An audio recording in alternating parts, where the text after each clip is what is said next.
So Guruji, நீங்க சொல்லுங்க. எப்படி நீங்க வந்து ஒரு மனிதரோட ஓலைச்சுவடிய வந்து தேர்ந்தெடுப்பீங்க?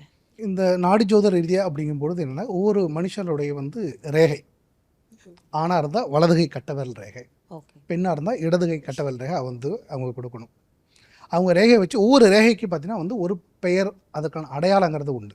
ஓஹோ! அத வச்சு அது சம்மந்தப்பட்ட அந்த ஓலைச்சுவடி, அந்த கட்டு பண்டல் தான் எங்களால எடுக்க முடியும். ஓகே. ஒவ்வொருத்தருக்கும் பார்த்தீங்கன்னா குறைஞ்சது வந்து 5லேருந்து ஒரு 7 சுவடி வரைக்கும் பொருந்தும்.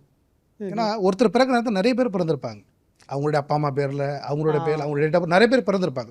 அது எல்லாரும் பார்த்தீங்கன்னா ஒவ்வொரு அந்த சுவடியில பார்த்தீங்கன்னா 30, 40 பேர் ஓலைகள் கலந்தா இருக்கும்.